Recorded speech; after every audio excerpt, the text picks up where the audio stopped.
Connor asks, do you think Jokic MVP is a lock if the Nuggets make it to top 3 or 4 in the standings? It's a good question, Connor. I would tell you,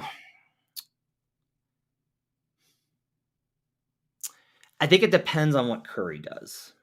So if the Sixers get the 1 seed, Embiid probably wins, and I don't necessarily think he'll deserve it, but I think he probably does win. If the Bucks get the 1 seed, if they come out of nowhere and just rattle off 10 of 12, Giannis probably winds up taking that. There hasn't been as much enthusiasm for Giannis as I thought there would be. There's a lot of enthusiasm for 2 players right now, and it's Curry and Embiid. Those are the 2 players. Like, all the players that were on Curry, all the voters that were on Curry early have now transitioned and are all on Embiid. Now, I think Embiid will probably either get hurt or slow down. I don't want that to happen. I hope it doesn't, but you have to be realistic about what we've seen in his career. Curry has had some good games recently. And I think that makes me a little nervous that they're just going to be like, if Curry's got such a lead, right, on Jokic and the Nuggets, that could wind up being tough.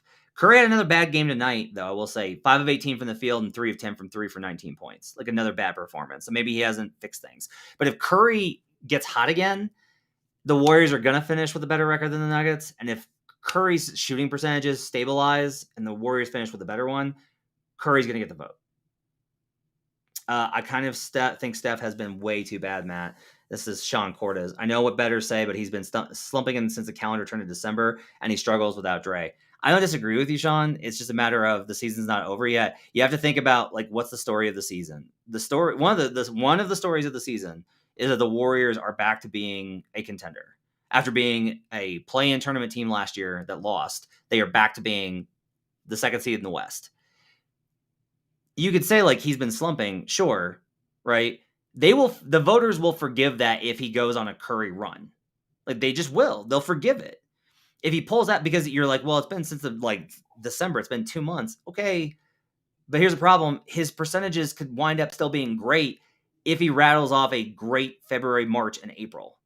If he stabilizes to Curry norms, because here's a good example. Curry's shooting 37% from 3. That's the slump here. 37%. Chris Paul's at 32. I don't think that there's like I'll just say this. The bar for Steph Curry to win MVP is much lower than it is for Jokic. The bar for Joel Embiid to win MVP is much lower than it is for Jokic.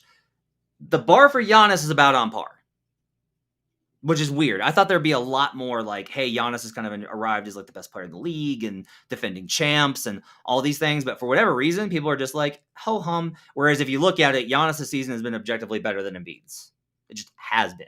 But the Bucks haven't won as many games. So this is going to come down to a lot about whether or not how many games they